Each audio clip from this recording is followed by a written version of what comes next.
check.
You're on mute, and let's continue to be on mute only because I'll directly start the class, waiting for other people to join in.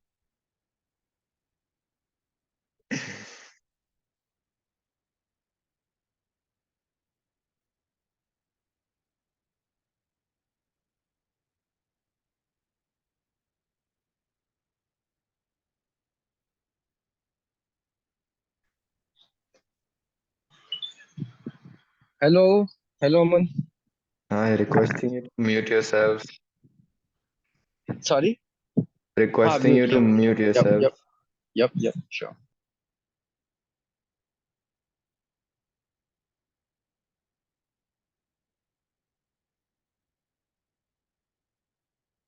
We will wait for another 5 minutes before we start the talk.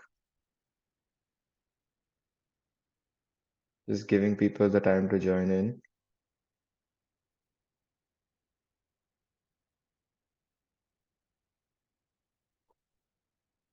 Not everybody's as punctual as you guys.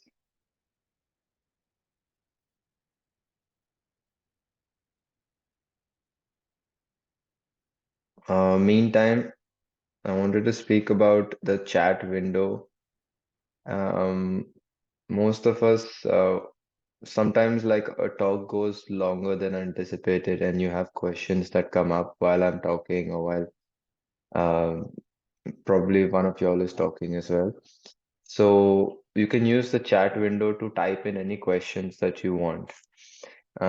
So there is a chat window within Zoom as well. You'll have to look for it and find it, and you can send in your questions there. I'm going to drop in a message saying hi on the chat.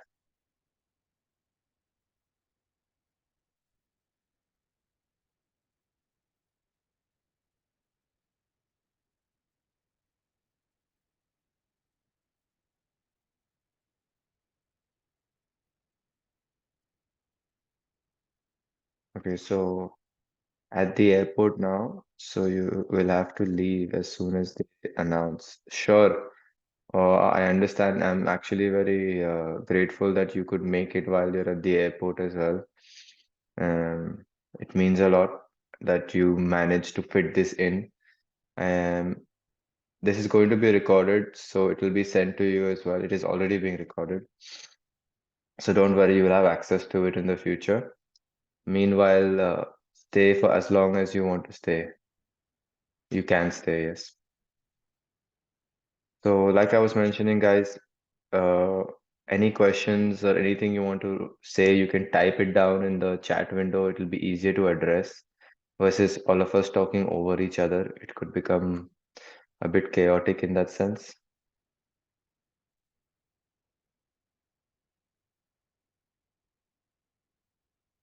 We're waiting for another 2 minutes before we start.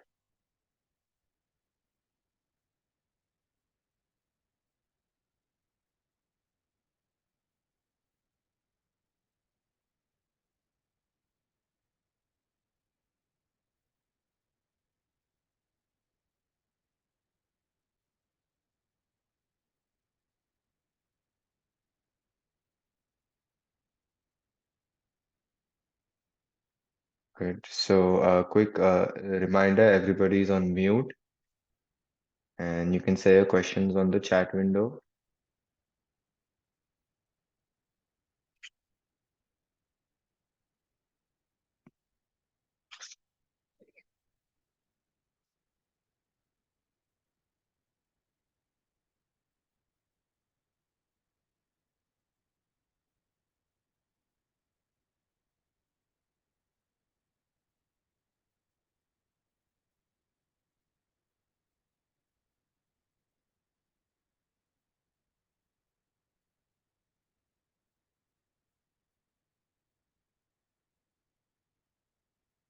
Please excuse me from keeping my camera. Of course, don't worry about the cameras. You can keep your camera switched on or off. Uh, we will miss seeing you though, but yes, don't worry about it. Mm. All right, so we'll kickstart already. So the name of what we're going to be doing today. Movement Masterclass. I'm no master, but the idea over here is to support you as much as I can. And I am only able to support you from a place of being supported by my teachers and also by my students. All right. So first thing I want to talk about is the pattern in which we're going to be going about. I'm going to be sharing information with you guys, and it's not going to be very well put together for a particular reason. Is that it's all coming together slowly. It's going to take its time to come together and be one continuous, let's say, banter. For now, it's going to be little pieces that I'll be addressing, and I want you to try to pick up whatever you can that's going to help you. And the reason for things to be fragmented is because that's the way life is going about at this stage. And I'm not trying to fight it too much. I'm accepting it. I'm observing it. There are a lot of disruptions and interruptions that are taking place, and I'm looking at it for what it is. So yes, so first thing I want to speak about is emotions. A lot of emotions these days that come about from day to day. There are big emotions and strong emotions that I feel, and that most of us feel actually. But let's talk about stuff like anger, frustration. These are big emotions. Joy, happiness, and then there are some finer emotions like just calmness when you feel calm, when you feel a sense of gratitude towards your teachers or towards things, or when you feel like a sense of blessing. These are some finer emotions. Um, so what do we do with these emotions, and how do we channel these emotions into working with them in our classes, in our training, in our day-to-day? Um, in my opinion, an emotion is energy, and it can be channeled. You can take your anger and frustration and probably work with that into practicing, into doing things that you wouldn't otherwise do. For example, there is a frustration that I don't get enough time to practice. And what do we do with that? That's an emotion as well. So we try to sit with it, observe it. Okay, I don't have the time to practice, or I don't have the time to do something I like. So that's the question. I don't have the time, or that's the problem rather. How do you deal with that? You deal with that by writing it down on a piece of paper, firstly, if you can, or making a mental note of it. What is troubling you? What is challenging you? And then you look for solutions for it. Okay, in my day, practically, where can I fit it? Can I fit 15 minutes here, 15 minutes there? What am I doing right now? Am I spending too much time thinking about a problem? And that time itself is about 15 to 20 minutes spent just sitting and constantly churning the same thought over and over again in my head. Can I do something else with my time? So this is like a small tip that we can work with when it comes to practicing as well. Anything. I speak of practice from the perspective of you doing some physical practice, exercise, but this could mean anything. This could mean for example,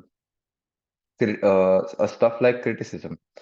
We direct it towards a lot of external factors, and this also creates a lot of emotional, um, changes and brings us emotional feedback versus trying to direct this criticism inwards towards ourselves, because that's the only thing we can actually kind of influence over here and in control of rather.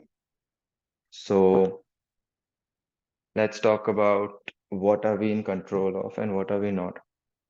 So if I am to criticize how things are outside, for example, it's too loud, I can't hear it, or there are too many people, I can't meditate, or oh my God, like I can't do this because of that. So this is always the thing that comes to us versus what can I do to try to do justice to what is in front of me to my best ability.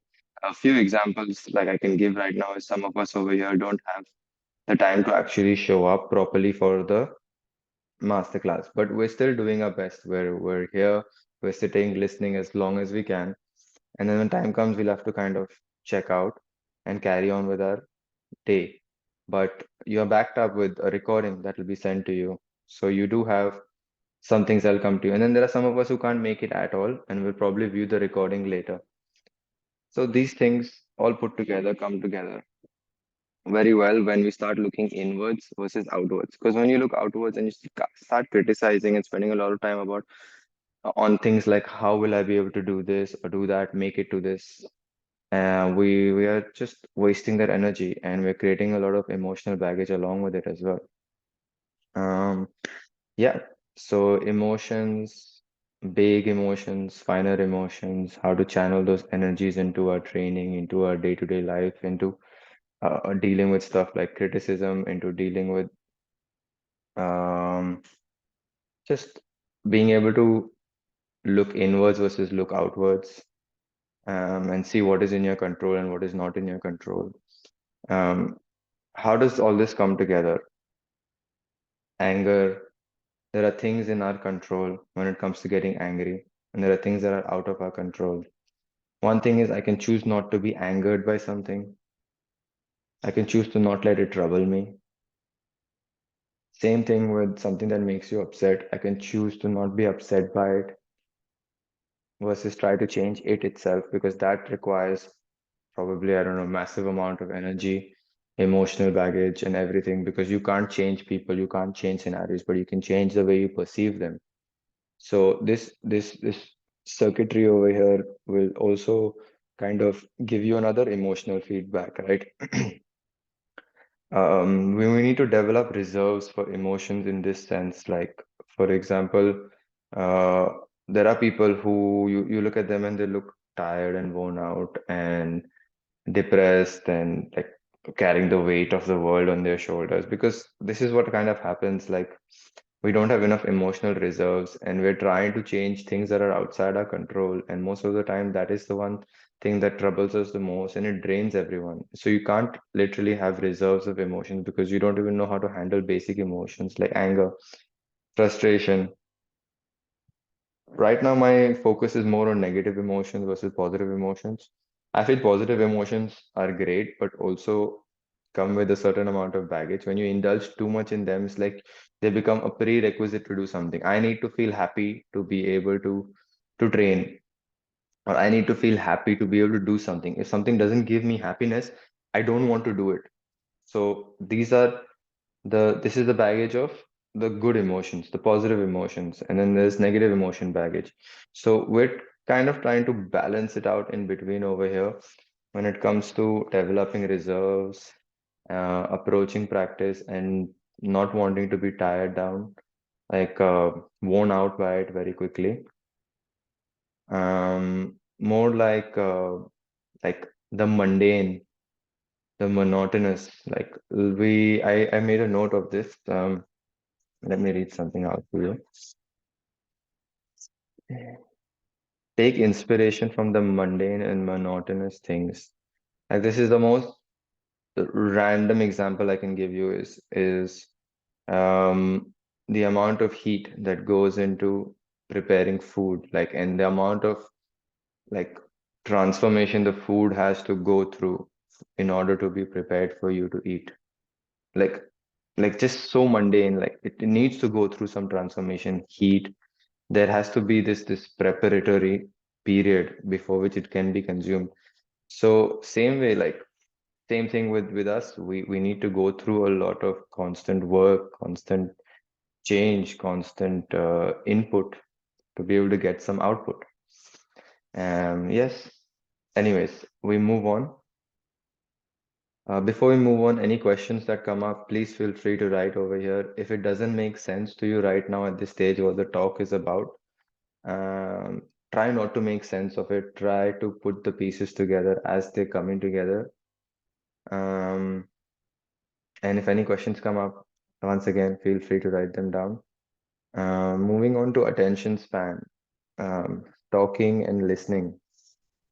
Um, these days, our attention span is reduced. And I used to speak of this a lot back in the day.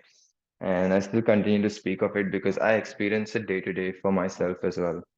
Attention span is deteriorating because of a lot of disruptors around us, like notice stuff like social media and the latest research, latest technology. It's coming in and it is becoming a disruptor. Like the amount of messages we get on our phone, or the amount of times, for example, we get interrupted when we're speaking or when we're participating in a webinar like this. There are going to be a lot of disruptors around you. It's always going to be the case. And one good example that comes to mind is of a monk, a monk. So a monk that lives up on the mountains in isolation and meditates and reaches enlightenment. And then there is this other monk who lives in a loud, noisy city and lives on a street that's always busy, cars honking, and children running around, screaming loudly, but still manages to meditate and reach enlightenment.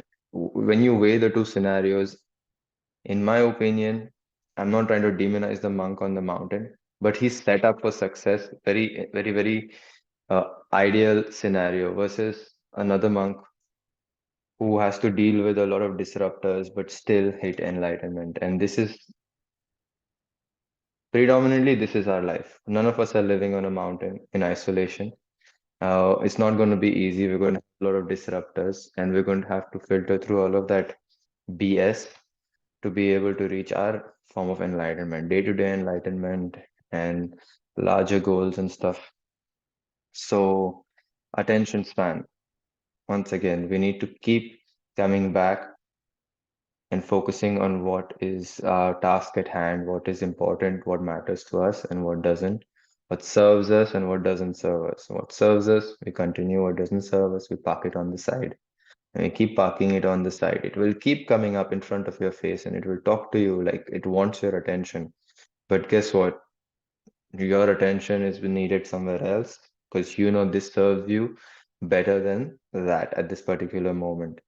So yeah, that on attention span. Something about practice.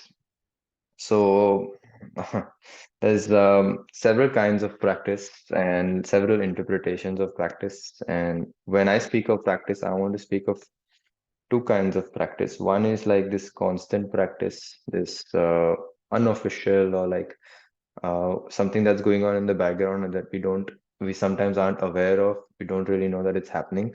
It is you perceiving, your perception of how you're perceiving everything around you and how you're handling that information and how you're dealing with it. For example, you practice patience, attentiveness when you're listening. You practice self-reviewing. You practice kindness when with people around you. You practice this of level of awareness of things happening around you while paying attention to things that are happening here in this talk. You have this constant awareness of your body that's going on as well, awareness of time. These are your constant practices. And then the changing practices are are the practices that we do basically. For example, um, when we're doing our training, when you're playing a sport, things keep changing. They're not very constant. And we want to embrace both kinds of practices, the constant and the changing practice. And we want to know that everything is practice. It's all practice from the perspective of us trying to get better at it, self-reviewing, giving this feedback to ourselves. And not the kind of feedback which requires sometimes active talk, but also just observation. Like I observe how I reacted when this person drove past me honking, because I was going a bit slow or because I had to change a lane while driving last minute, and he honked, and I observed how I reacted to that. I'm like, oh my God, like, hey, asshole, or like, yeah, I observed myself calling him an asshole, not out loud, but even in the mental, the mind chatter. So these things need to be observed and continuously observed, not judged, just observed and see what they lead to, what chain of thoughts do they lead to, what mind frame do they bring you in for that particular hour or 15 minutes. So before I move on to anything else, any questions, guys? I'll keep asking. If you do have any questions, just type them in and I'll address them. Um, okay. So everyone's understood everything till now clearly, crystal clear. It's resonating with everyone, and no questions at all. Okay, fine. So basically, no questions means, let's say this. It means that you've understood everything and grasped it all, and you're good to go. And there's nothing that you have that comes up in your mind. Oh, what do you mean by this? Or what is this? What is that? Or sharing an example for yourself that you can relate with also could be considered as a part of inputting into this. Let's talk about sensations. Let's talk about sensing more. And again, let's talk about this from a perspective of practice. We want to practice sensing more. Oh, before I move forward, yes, it resonates and I'm processing all that you're sharing, but as of now, there is no questions. Great, that's great input, Leo.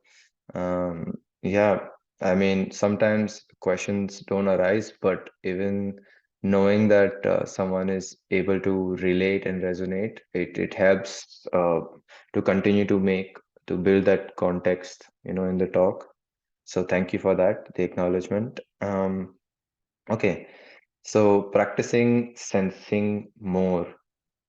Um, we ought to sense more the pleasant, the unpleasant, and observe how we react to it and how we behave.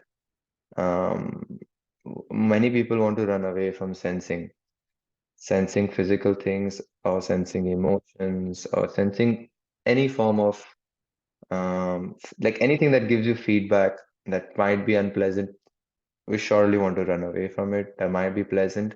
We sometimes want to run towards it, but we want to have the balance, and we don't really need to actively try to have the balance, but we just need to observe there is a balance automatically. Then that's why the earth continues to rotate at the speed it's rotating. The heart continues to beat at the rate it's beating. There is a balance between the pleasant and the unpleasant, but don't only stay focused on the pleasant and walk or chase it, or the unpleasant.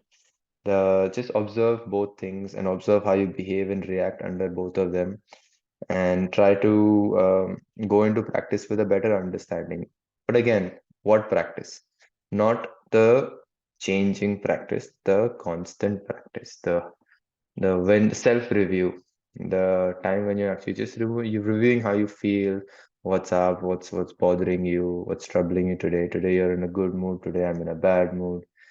Today it feels like the world is crashing down on me, and so I want to observe, what am I feeling? Why am I feeling this? What are the sensations in my body? What are the emotional what is the emotional sensation I'm feeling? What am I feeling emotionally? Um, like one line that my teacher said, that makes a sense to me is, in this life, we're all going against the tide. Yes, it is a blessing, this life. We have to acknowledge that. That's the pleasant side of things. And the unpleasant is this. And why do I want to emphasize more on the unpleasant is because our natural tendencies are to kind of kick back and lie down, lean in for too much support, to take it easy. So yeah, life, this life, we're all going against the tide. Yes, again, it's a blessing, but we are all dying. And knowing this plus accepting it is what truly allows us to live versus the illusion that you will live forever. So this reminds me of another quote, which is the fruits of labor are always sweeter than the rest. Yeah, fruits of labor. So remember this.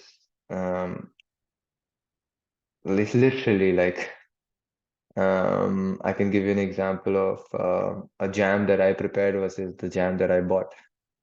Uh, the first time I made it, the strawberry jam tasted really good. And the second time, I went in expecting it to be good. It turned out pretty sour, but I had to experiment with it. So, just as an example, fruits of labor are not always sweet, but they should be. Sometimes they're sour. Doesn't mean you stop trying, putting in the work. Um, anyways, so sensation, sense more, pleasant, unpleasant, observe, go into practice with a better understanding. Practice what? Practice everything. Constant practices and the changing practices. In your changing practices, I play a part there as well, where I give you your program or I teach you 1 hour a day. That's constantly changing. There are some constants there, but they will change. You will not do the same thing for the rest of your life. Anyways, any questions before we move on? We have a thumbs up from Sangeeta. Thank you. It seems like some point hit the mark with you. That's nice. Okay, moving on. We speak about independence versus dependence. Okay. Dependency, it has this notion of I feel I need to feel this way or a certain way to do a certain thing. Like the, I need this to do that. It has to be like there has to be an ideal scenario to be able to do something. And this, oh my God, this has stolen so many moments from my life itself. And back in the day, and even these days, there are times when I catch myself, and I immediately remove that need of dependency, like immediately, like literally not a second wasted when I catch myself. But how will I catch myself? By practicing observation. So you have to keep observing your state, what are you going, how are you receiving the information. For example, a very cool example I'll take from one of you over here only. I'll speak of my mom being at the airport right now, about to fly away, not too far away. So I remember being at the airport, and I remember it's been a while. I'm stuck in this country for a while now. At the airport, myself and my partner, we were the only one not sitting on a chair and squatting. And the amount of eyes that looked at us almost made us question a lot of things like why are we here? What am I doing this for? Why am I getting all of this attention? Why is everyone looking at me? And there's a lot of things like this. And how did we process this? Will be answered the next time we're at the airport probably. Will we sit on a chair now? Or will we continue to do what we do, which is squat, sit in a squat? Or for example, I remember doing a whole routine at the airport while waiting. Just making use of our time in a certain way. Like you're making use of your time right now by listening to this webinar. So we want to make a certain use of our time and we don't want to create dependency for an ideal scenario. Um, we want tools that help in seeing what is in front of us and how we can do what we set out to do initially.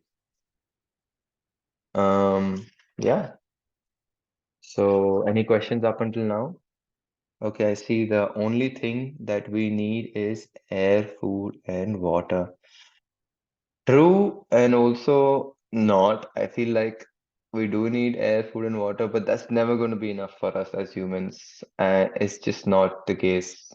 If it was going to be enough for us, there'd be a lot of people out there speaking of this. I'm sure there are people out there just sustaining on air, food, and water. But I feel like we're out here to do little more than that, and that's why we're all here. We want a little more from life, but for wanting more, we have to give more. And that's our kind of motto. Like we want more. We're not shy of that. Like I want what I want. I want my one arm handstand. I want my one arm chin up. I want also to have many students and many teachers that I'm working with. Yeah, and there's a lot I have to invest into that. So we all have our goals, desires, ambitions. Uh, we have to work with what's needed to get there. Yes, we have to keep putting in more. And yeah, another thing I can relate to the airport scenario you shared, not only at the airport, but even at the park. Yes, I believe I know what you're talking about. Like at the park, Bharat, this is when you're squatting versus sitting on a chair, or when you're sitting on a floor, a dirty surface, or a clean surface in the park, and people just walk by looking at you like, why is this person out of the blue squatting over here? Like it's like the scenario and the scenery was supposed to be all beach, sunset, clouds, few birds flying, and then there's a man sitting in potty position over there. Like, why is he here? Why does he have to be here? That's some people have that picture in their head. But we're going to continue to be sitting in a potty position for the sake of our knees and our hips and better digestion. So, yeah, we want to anything else or even practicing movement terminology along the pillar. Again, from Bharat. Yes, I agree. I remember getting the looks as to why is this man trying to grope the pillar when I was just touching my nose, chin, chest, belly to the pillar, and someone's looking at me and like you know what they know. It's like you can read what's going on in their head. And this ability of being too perceptive of what others are thinking of you sends us down a spiral very often as well. Because it's a rabbit hole. Like you know what to expect, but you also should know what to expect from the whole situation itself. Like if I am going to think of what that person is thinking, it's going to lead me down a rabbit hole, and at the end of it is going to be nothing. Little if the people know that we are using the pillar for learn. Yes, I agree. Little do the people know that we are using the pillar for learning, creating fluidity. I agree. It's a lack of education or it's just lack of awareness or understanding. It's like it's alien to me. I don't know what this is. Why is this person standing next to a pillar and moving like that? Um, so you're very right to say that. And at the same time, remember this. We want to close the chapter quicker than we want to spend time reading the same lines over and over again. It's like imagine if you have to read the same line over and over again 5 times and still going nowhere with what is written in the line. This is the line that speaks of what someone else is thinking about you. Oh, what would they be thinking when they are looking at me doing what I am doing? How many times do you have to go through this to realize what they are thinking doesn't matter? What you are thinking matters. How you are thinking matters. What you are doing matters, and nothing else. That's the most important thing for us at this particular stage, because that's what you can probably influence is your perception and what your take on it. Another person, Sangeeta, are asking, shall I squat now? Is that a question? Is that a rhetorical question? Is that a question? You know the answer deep down within you. We all just want to squat. That's all we want to do. We just want to squat because it's so relaxing. It's so amazing to squat. So why shouldn't you squat? Why shouldn't you juggle two balls at the same time, listening to this talk and squatting? Be the leader. Nice. Look at that. I can see the camera and I can see you squat. Lovely. Real change requires initiative, taking initiative. So good job there. Um, moving on to this talk on investigation. Mm. Um, We want to investigate. Okay, sorry, before I move on. Uh, Agish is writing, I started juggling, but I was not able to focus on what you were saying, so I stopped. Great. And you stopped, but now start playing. You're juggling with three balls. I would say start playing with one ball and still try to focus on what I'm saying. It'll be easier, the right amount of challenge. You might be able to add the second ball and the third ball over time. So give it a go. So yeah, I was talking about simply investigate. Investigate what? We want to always go into thinking what this person did and said and why and how and like when someone, for example, in an unpleasant scenario with your partner and with you having a disagreement or with a work partner, with a life partner, one and the same, any partner, you're having a disagreement and then you're not able to resolve it and you want the person to meet you somewhere uh, midway or like you understand you and you've investigated what you actually want. That's the best part. You know that I need this and I want you to give it to me, or you to do this or that for me, or for us, for this. And we go deeply into investigation of those things, investigating how to get from here to there, how to do something. We tend to investigate in a fashion where we know how we want to be treated and what we like and what we don't like. But do we spend that much time investigating ourselves, like how we could change something about ourselves, like that investigation that goes to, okay, for example, I feel like when I am doing a particular activity, I am not able to focus on the activity and I keep thinking about work. Okay, you keep thinking about work or studying for that matter. I need to study or I have deadlines. Why not investigate as to, okay, what can I do in order to kind of work towards making those deadlines be met and what I'm doing that I can do justice to that as well. So there is wanting to do a particular task. I need to do this in order to finish my studies or my homework or my classwork or my work. Okay, you make a note of that. You make a note of what it is that you started out with as a problem, what is your solution to it, and you execute it. And then you get back to doing what you're doing in small bits. You go back and forth from it. Take a small break from what you're doing right now. For example, you are working out, but you're not able to work out because it's on your mind, your work. Take a small break from your exercises. Go back to your work. Try to finish it off. See if that helps. If that doesn't help, park it on the side completely and do what you're doing. What I'm trying to make of this thing over here is sometimes you're pulled apart between two things, wanting to be here where you are versus wanting to be elsewhere.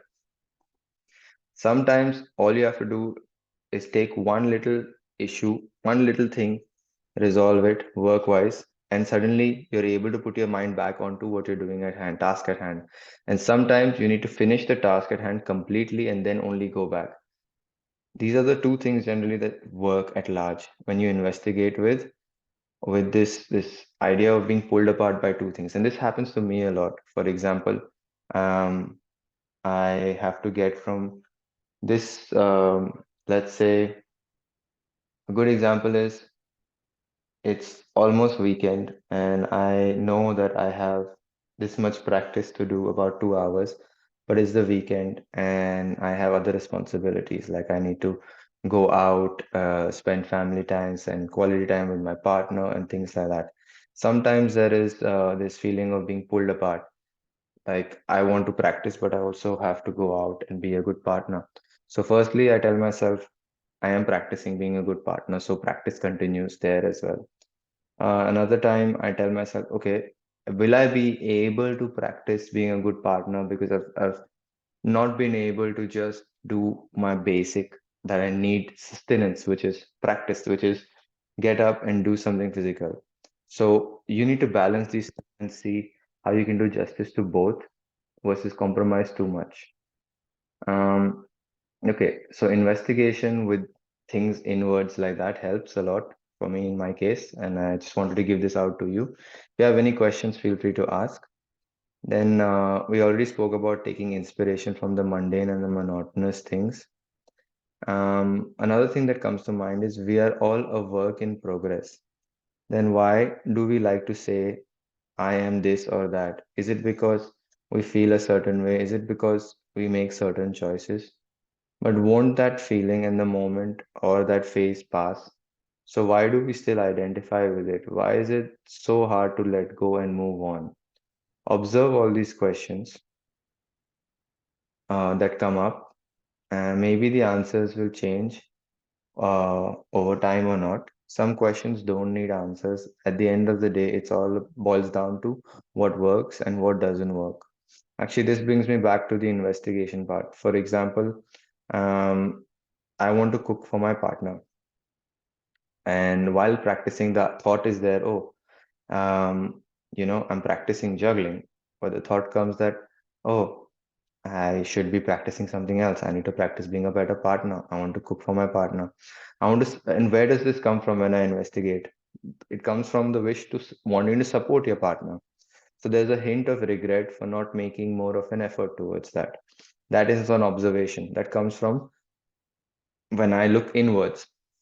So what can I do about that? There's this hint of regret for not making more of an effort towards your partner, for example, is take a small break, ask your partner if everything is okay.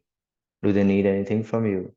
If they do, you set aside everything that you're doing for a moment, practice being a good partner, and then get back to your official practice, which is your juggling or whatever it is that you're doing. So things like this are important. Like, for example, right now, Sangeeta Arora, my mom, she went ahead and did like a squat for a little while. And I don't know if she's still squatting, but like you set aside a little bit time, you go do something, and then you come back to doing what you were doing otherwise. Because you have to acknowledge that you are with people as well. There's many other things.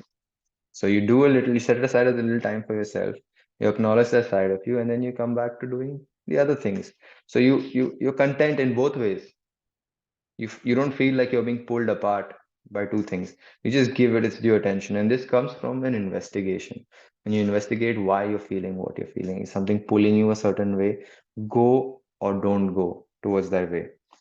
Another fragment that I would like to speak of. Again, the information I'm sharing is in fragments. It comes together slowly towards the end, or it never comes together. And don't worry about it. You don't have to make sense of it. Uh, a line that my teacher said, a famous line. A computer sometimes is not better than a hammer. And that makes so much sense because when I need a hammer, or when you need a hammer, you need a hammer. And a computer can't do the job of a hammer. Some smart person would say, but a computer will allow you to order a hammer from Amazon. Yeah, but it will not arrive immediately. When you need a hammer at the moment, you need it. So another question came to my mind with all of this is sometimes you need a tool and you just need it. So within practice as well, I feel like sometimes we feel we have this question like, is one practice better than the other? Is this better than that? And I've dealt with this question a lot. Should I be doing strength or mobility? Should I be doing um, handstands or should I be doing flexibility work? The answer is, firstly, is one practice better than another? It depends on several things like your interest, your capacity, your time, your energy levels, mindset.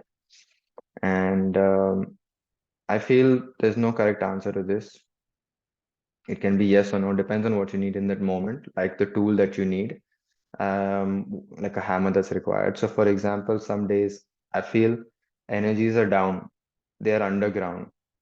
I can't think of doing one chin up. Um, and will I go into doing a chin up? Probably I will try it, but with enough experience, I'll realize that if I don't have that much energy, I can channel my energies in a different direction completely. Like I would work on flexibility on that day, and at the end of the session, I would feel more energetic than when I went in, and then probably I'd have energy to even do chin ups. Funny enough, this has actually worked. So you think you need to do chin-ups every day or push-ups every day or handstands every day, but some days you will do the exact opposite and it will actually open a lot of energy channels, something completely opposite to what you think you need. And yeah, so that's just a good example of tools that you have and how to use them. When I say tools, I use everything as a tool, like fitness is a tool, movement is a tool, all these big jargon, they're all tools to serve you. Flexibility, strength, all of these things that we follow, the tools. Okay, keep changing and yet be constant. I pick things I like and things I hate. I don't pick only the stuff that I suck at. It's a balance. I do boring stuff, I do fun stuff, I do easy stuff, and I do hard stuff. Just something I wanted to share with everyone. So there is no illusion of always choosing the stuff that's impossible to do and beating yourself down for it, or always picking the things that you like. There has to be a balance, and this sentence goes towards that. So, another question, if you don't engage with something you don't like, how will you change? How will everything will be different ever, or anything be different ever? Don't do it to beat yourself up, do it to investigate yourself, to observe how you act and react, to learn a thing or two about yourself, to then maybe want to change something. Okay, we have one person checking out, Sangeeta Arora. No worries, carry on. Yeah. So, like I was saying, in order to learn something about yourself, to say that I am a certain way, you need to investigate, you need to observe how you act and react to things. And from knowing yourself, from that point, you can then start to make changes. So, yeah, how well do you know yourself is a question I'd ask you, and I'd ask you whether you note things down for yourself, the I that you are, the ego that you are today. We all need an ego, we all need an identity. So start making a note of it for yourself to maybe then be able to change it one day. Another point is if everything feels like a struggle and the only time you can relax is when you have a drink in your hand, yeah, what does that say about you? A drink or smoke or maybe a joint. Yeah. Uh, Not only you, but also your near and dear ones. What messages are you trying to transmit to them? That life is too hard, so let me have a drink, or that my challenges are hard and like you don't understand what I'm going through and stuff like that. So basically, we tend to isolate ourselves a lot when we do these things. Yeah, I believe that we should isolate ourselves for different reasons. To practice, to to do what we set out to do, and not to isolate ourselves in the idea where, oh, my struggle is my shit is stinkier than yours, or my challenges are tougher than yours, because that's not the case. When we set ourselves aside like that, too often, it leads to self-loathing. And does this self-loathing ever stop? Probably not. So it's better to look at things as like as being challenging for everyone.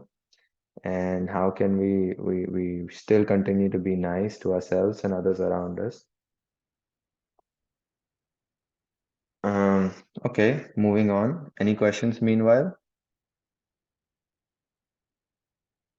A good example of what I just spoke about a person isolating themselves because of their struggles. It's like me saying I can do a handstand and you don't know how hard it is, or oh my God, it's so hard. Why is it so hard?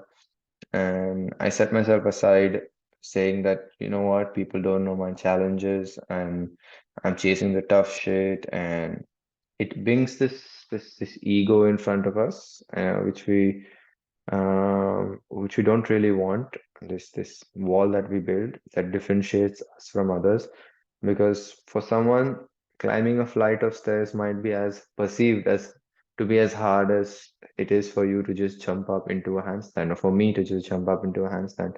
So keep that in mind, and keep that in mind, especially in times when you're feeling down and you're like, I need a drink to relax, or I need a smoke to relax, or just these are certain habits that we don't want to indulge in. I'm not trying to demonize them, but at the same time, from my self-observation, I don't feel I need them. They become a crutch. Anyways, moving on. A few more things that I wanted to speak about. Number one being, I have Agish joining in now. Number one being the source of anxiety. Okay, let's speak of the source of anxiety.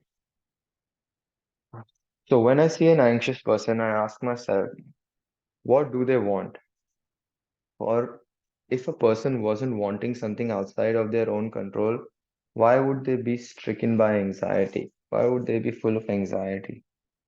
The anxious father worried about his children. What does he want? A world that is always safe. A frenzied traveler, what does she want? For the weather to hold, for the traffic to part so she can make her flight. A nervous investor, what does he want? The market will turn and investment will pay off. So these examples can help us derive certain examples for ourselves, like what does a practitioner want, or someone with goals, physical goals, mental growth goals, financial goals, all these goals. We want all these hardships to kind of go out of our way. I want the ideal scenario to be able to practice. I want not to worry about money and just have time to practice, not to worry about um, what my partner thinks and needs, what my pets need, what are the demands of financial needs for a house, and da, da, da, da. No, the opposite of this actually. We want to be able to juggle more balls so that we be able to handle more and more of these things, but only what we can control. What can we control in terms of our perception of them? Guys, just give me a moment trying to solve a technical issue.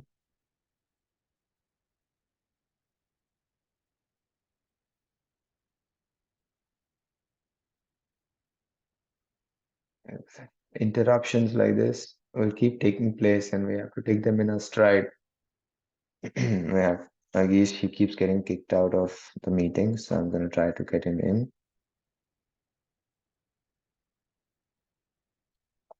Meanwhile, please ask questions. If you don't ask questions or don't say stuff, there's no way to put things together. We don't want information to only remain fragmented. We want it to come together. Um, it's like I'm cooking, and the cooking cannot be done without the spices. And the spices being your questions, guys. Alright.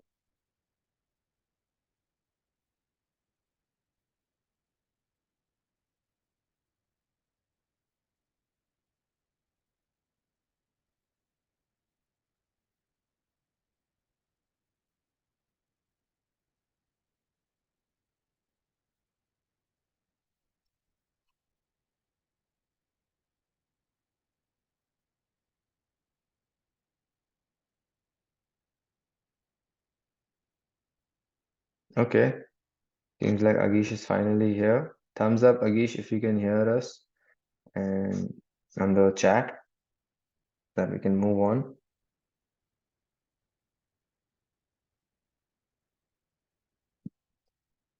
Okay, great. So, like I was saying, ideal scenarios and what each of us, what an anxious father would want, what a traveler would want, what an investor would want, what a practitioner would want, a movement practitioner. Um, the path very well cleared and carved and things coming to you easy, but that's not going to be the case. You're going to have to filter through a lot of BS, a lot of good information, bad information, good exercises, bullshit exercises, and so on to be able to then get to your desired results. Yeah. So that's the case. Speaking of, all these scenarios hold the same thing in common, is that they're wanting something outside of our control. uh, Getting worked up, getting excited, and nervously pacing. These intense pain and anxious moments show us that our most futile, show us at our most fruitless, which is futile, and servile, which is pretty much like as a slave state, staring at the clock to look at the next time to check out. Um, Sorry, right?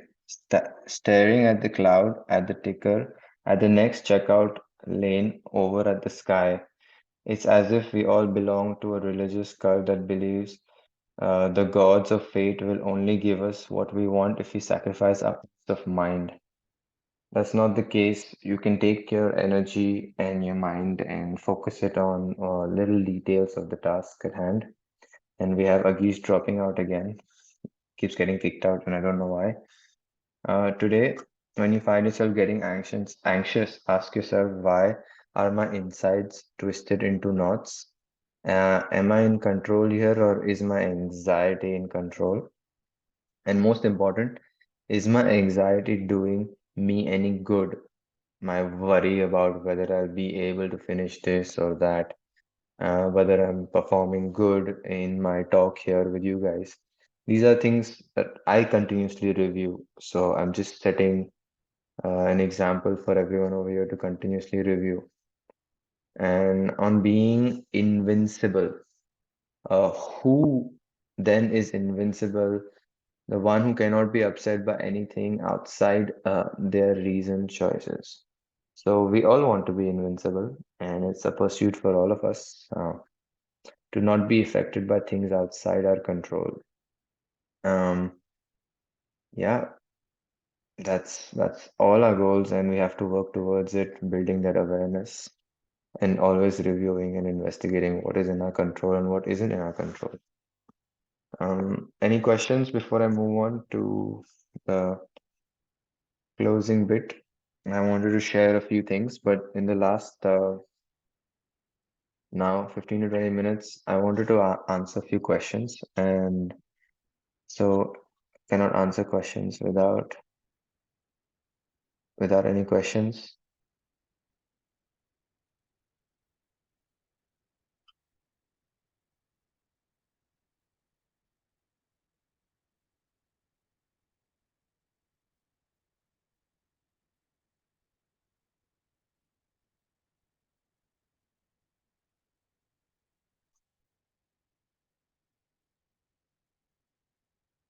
Yes, guys, anyone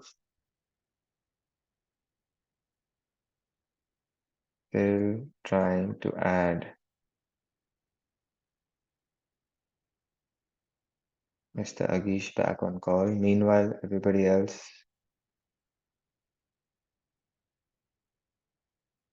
think hard of questions. Try to formulate questions.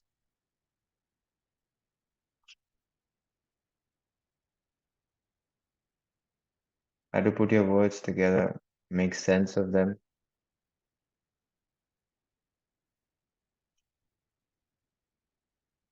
Let's see.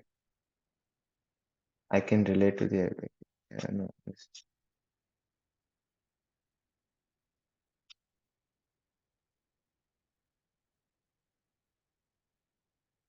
I have sent Agish another invite. Sent invite.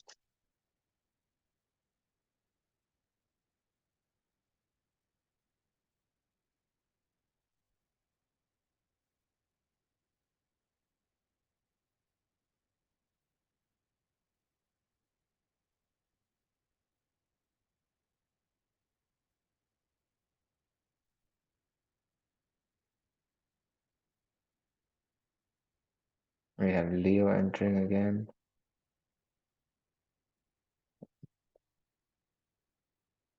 Technical issues at their best.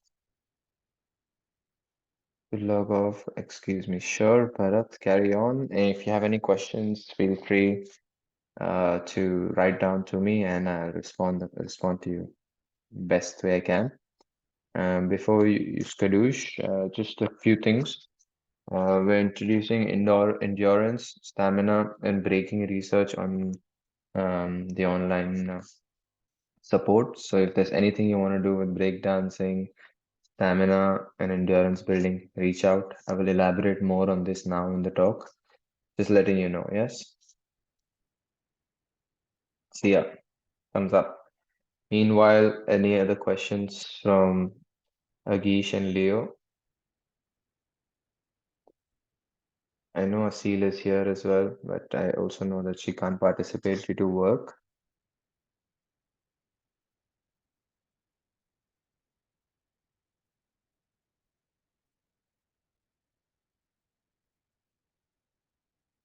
I'm gonna go ahead and ask to unmute since it's just Leo and Agish.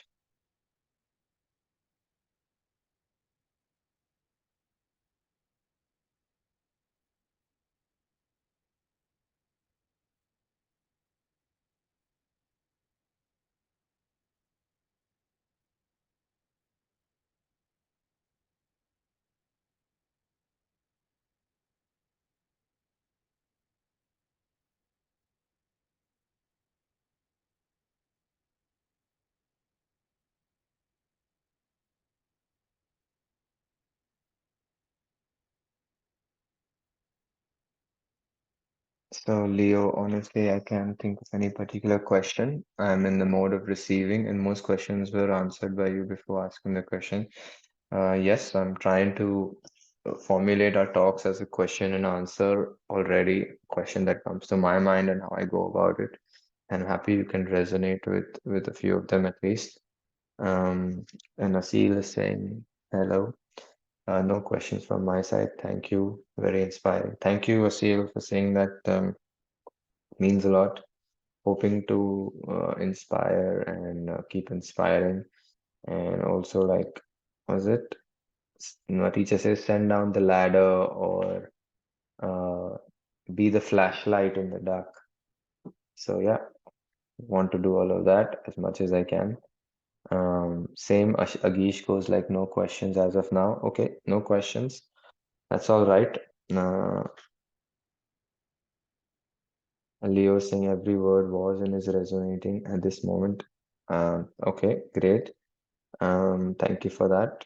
Um, so if that's the case and we have no questions, then I'll just quickly move on to the next thing, which is talking about few things that re in recent research that have come up and that are going to be on the online support as well, which is a bit of research into endurance, like 4 meter running and stamina, which is 1K jogs or runs, and breakdancing. Breakdancing as in not from dance perspective, but from a movement perspective, which eventually comes together as an expression and then can be looked at as dance for some people. Um, Same with even locomotion can be looked at as some form of dance by some people. Okay, so you have to let me know if you want this to be a part of your training program, which is endurance, wherein we would work towards building a certain capacity.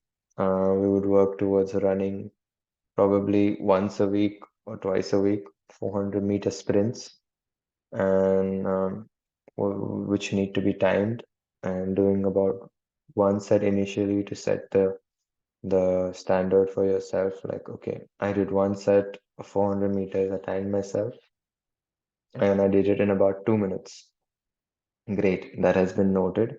And now, once you have this information, you want to replicate it and see whether you can consistently maintain that performance for 3 sets with rest in between, with a rest of about a minute to 2 minute in between. Keeping the rest ratio and work ratio the same is a good indicator. Moving on, then we go to stamina, like 1 kilometer jog, to be timed as well. For example, it took me 6 minutes to 7 minutes to do 1 kilometer jog, um, with best effort, yes. And I make a note of that, and then I want to replicate it into 5 sets with the exact amount of rest in between. Or I want to see what is my average time over 2 kilometers of running versus one. So one was 7, two averaged out to 6 or 8. If two averages out to 8, which means it's obviously not better than 6, better as in performance, the time it took to complete that. So things like this need to be noted. We need to discuss back and forth, you and I, as to how we can incorporate this into your training and how we can build on it. Um, a part of the movement mindset and approach is going at everything like you're a professional athlete, including endurance and stamina training. Some ideal standards that I would want for us to work towards is 90 seconds for a 400 meter, probably 3.5, 4 minutes for a 1 kilometer. We can even better it over time, but for now, yes, 5 minutes, 4 minutes for a 1 kilometer is pretty challenging. It is at a very high level of athletic performance. So, yeah. And with breakdancing, the latest research, we can dive into some footwork, um, where you're making contact with the floor as well, and top rocking, which is not too much of hands contact with the floor, just footwork. It's funny how footwork has footwork and handwork, but it's called footwork in breakdancing, and top rocking is called top rocking, and does not have any much hand contact with the floor. You don't enter the floor there. You're generally on your feet in top rocking. Anyways, this brings everything I had to say to an end. If you do have any questions, feel free to ask. It's just Seal and Leo right now. We started strong and with 5, and now we're strong with 2. And I'm happy you guys stayed back till the end. And thank you so much. This has been recorded, so I will share this with you to review. And hope you got something out of it, or hope it just helped you pass your time better in a more productive way. That's the goal, yes? Always to be a little more productive and to handle a little more than we can. Thank you very much, guys. I'm here to support anything that comes up. Feel free to reach out. Take care. Checking out. Bye.